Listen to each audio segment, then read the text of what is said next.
Alright, what's up YouTube?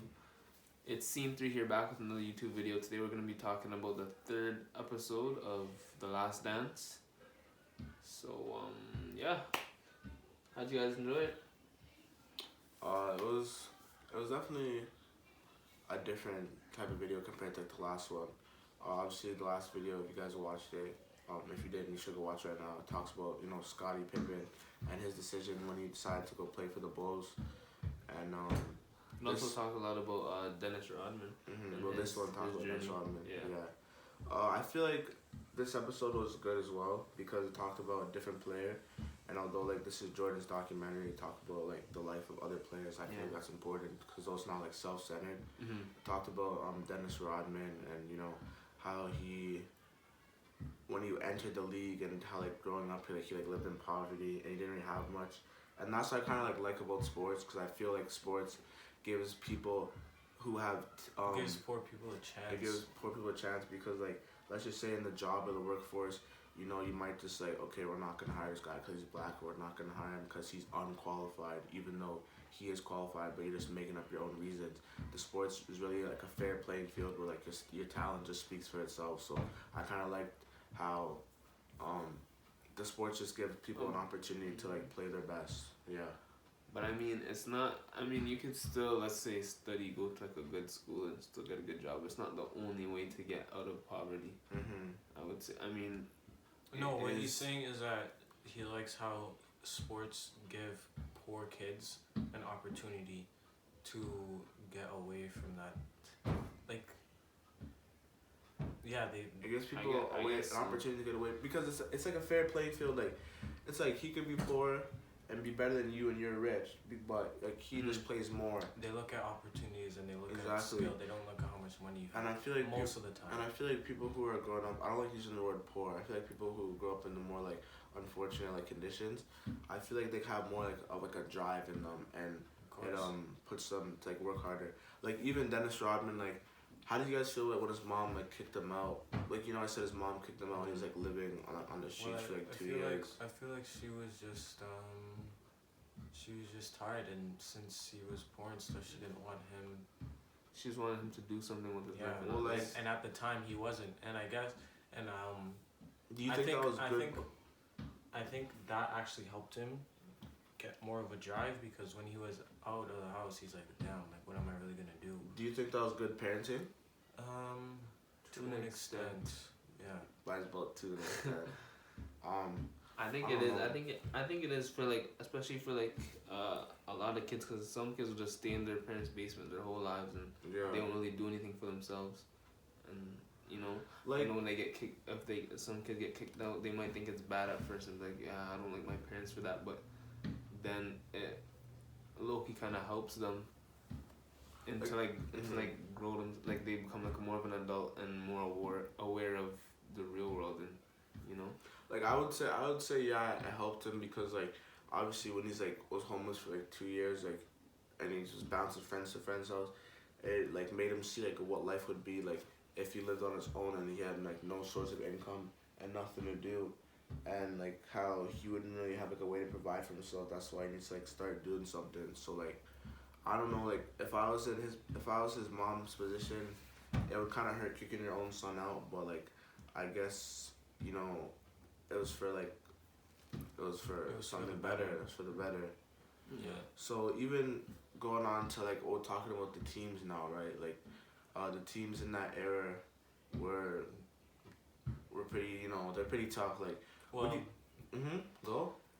I'd say most of them weren't as tough as the Pistons, obviously. Because if you guys watched the episode, you know that the Pistons were seen as the bullies. The bad boy Pistons, yeah. They were seen as the bullies of the NBA, and I think that was a strategy of theirs because every time you gotta face them, they didn't have to be the best. They just had to be the scariest team. So you obviously don't want to get hurt while playing basketball because they're making good money. So obviously you're not gonna be playing your hardest when you're playing against them because those guys, if you watch the episode, they will hit you. They don't care. I still think you're gonna play your hardest regardless. Like obviously, like they weren't the best offensively, but they're really aggressive on defense. And back in the 90s, it was such like a tough time that they can really get away with anything. Like as long as the ref didn't see it, they're just proceed like nothing No, happened? sometimes the ref even did see it and they just didn't care because. Well, you think, they're not trying to get involved in like what they're fighting? And I feel like that's also what And their thing was they didn't really care. They like if they were gonna foul, they would foul hard because whether you foul soft or foul hard, it's still a foul at the end of the day. Exactly. I hear that. Yeah, that's what the coaches were saying. They're like, if you're gonna foul somebody, don't foul them soft because it's still gonna be a foul anyways. Foul them hard. Do you think the Jordan rules were effective? Like the 3 rules, obviously. Yeah, they were effective. Yeah, because I mean, what do you think was the most effective? The most effective of the 3 rules. Probably the last one, when they're trapping him because they when even showed low post. They even showed some of the footage. Every time this guy touched the paint, every single time, they just beating him, making sure he falls on the ground every single time. Yeah. I think that's what Dennis said. They said they had to make sure he fell on the ground every single time. Because if he took flight, then it's I guess that one too. But for me, I would say the ones where like they're trying to force him to like the wing, and like basically they didn't want him to take flight, so they would just like push him before he can get off the air, like get into the air. And that just made it so much harder for him to, play the game. Do you think compared to like now, like when I say now, I mean like our like NBA teams we have now.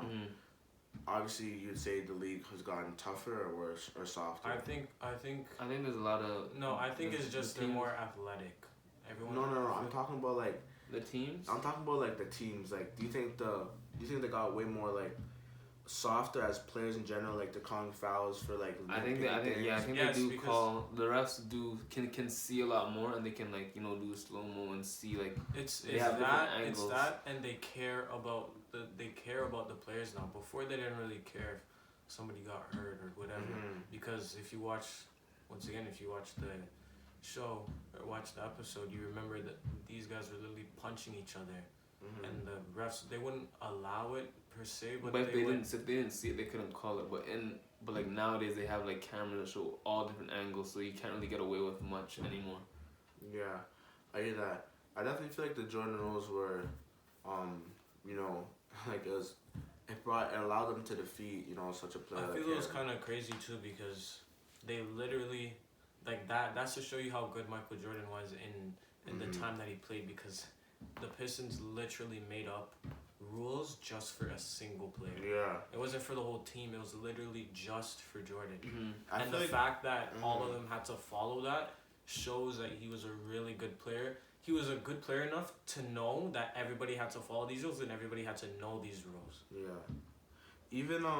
Even going back to when they were playing like the Cavaliers and what's it called? I'm pretty sure it was one of the I can't remember if it was the semifinals or the conference finals. They were playing the Cavaliers, and when there was 3 seconds left, and he hit that shot over Craig Elo, and he like double clutched it.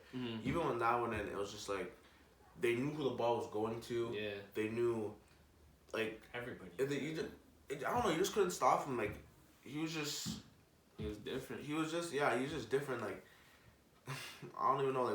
Like once he takes flight, I guess it's just game over. Like there's not really much to do, and.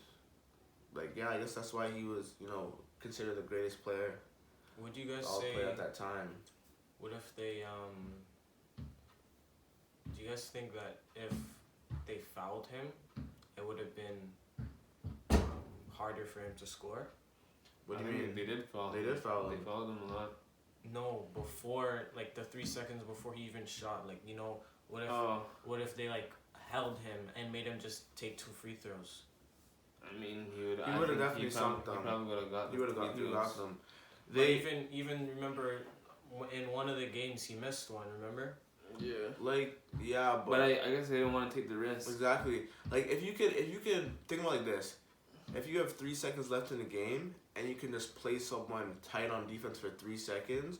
Or you can just foul them and give them an opportunity to get 2 baskets. Because even if he hits one, that still puts them in OT. Yeah. So you wouldn't want to take the risk. It's like you didn't have any fouls to give, yet you're losing. Yeah, I guess. So there was no reason to really. There's no reason to really foul. In my position, I feel like I would have fouled him.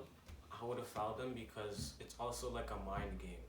Because if I foul you, okay, and you know that if you miss these 2 shots, your team is gonna blame you. That's going on in your head, and I know that I'm gonna foul you because more times than none, everybody in the world is watching you. So you know, you also gotta think it's not only okay. He's a good player. He usually sinks all these free throws, but that's usually just regular games. Yeah. This is the most important game you've ever played for the championship. So like you know, in your head while you're shooting, I know, or before you even get the ball, I'm thinking, you know what? If I foul this guy, and he goes to the line, he knows that everybody's watching him. The whole team relies on him right now. Okay. So there's more pressure on you. But that doesn't mean he's gonna miss. Yeah, and plus they're down by 1, so like. It's too big of a risk. It's too big of a risk. Like he's not gonna miss both. And if he misses one, they just go into OT. Jordan's a dominant player. He's not missing a free throw. He's not missing 2 free throws consecutively. So they rather, you know, play him hard. It's either they're going into OT or they're losing. Yeah. So they'd rather take the chance of him. They try to that's why they play hard defense on him. That's like saying you're playing a dominant scorer, and instead of letting him score on you for the game, you're just gonna foul him and let him go to the line and win the game. Exactly. Like, you know what I mean? Going back to talking about Dennis Rodman, and you know how it showed in the film how that one night where he was out by himself and he had his rifle, and basically I don't know if you guys know, but obviously you can assume that he was gonna kill himself, but the way they do it is, since the rifle is long, they don't really have those short guns. He basically take off his sock and then he put his toe on the trigger and put it up to his chin and kill him. So point is, what I'm saying is this: do you think that the NBA should offer mental health for players? Because I feel like that was a main issue, because I think that he was going through it, and obviously I feel like NBA players are held to such a high standard, but they're humans as well, right? Like, they might get paid millions of dollars to play a sport that people would die to play, but they're still regular people. Like, I feel like them being held to sort of a high standards is unfair in certain aspects. I mean, because, he can go and pay for mental health. You know, I don't. No, but I see what. But I feel like he's around them. He's around, because he's around them around the clock. If he's around them so much that when he's gonna do mental health in the off season, mental health, you can't pick and choose when you want to care for it. You can't just say, oh, I'm gonna go see my my mentor today, or I'll go do it in the summer. I think that's something that's super serious. And I mean, in between games, I mean, you can pay for a mental coach to be with you at all times. I don't know. I still feel like, I don't know, because I don't think all NBA players have the same problem. So they wouldn't just give this to everyone when only 10% of them need it. They could just offer it. Yeah. They could let them know, okay, this guy's here for you if you need it. Exactly, because obviously I don't know what's going through his head, but he's definitely going through something if he's in a car by himself, locked, and he has a shot or a rifle, about to take his own life. But I definitely feel like this episode had a different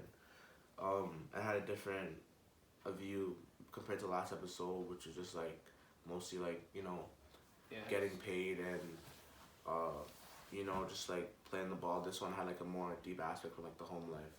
But yeah, how'd you guys like it? What'd you rate the episode? I liked it. I wish they talked about his life a bit more. Yeah.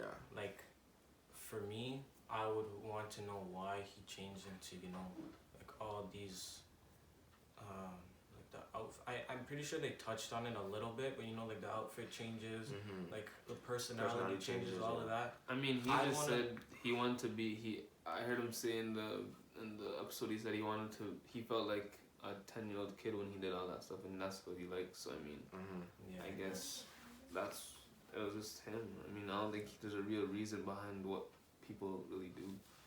I hear that, yeah. People just do what they want to do. So. Do you guys say everything you want to say about this episode? Yeah. Okay. Yeah, pretty much, yeah. Alright. Well, thank you guys for watching Last Dance. Our take of the Last Dance episode 3. Stay tuned for episode 4, which will be coming on Friday. And yeah, later.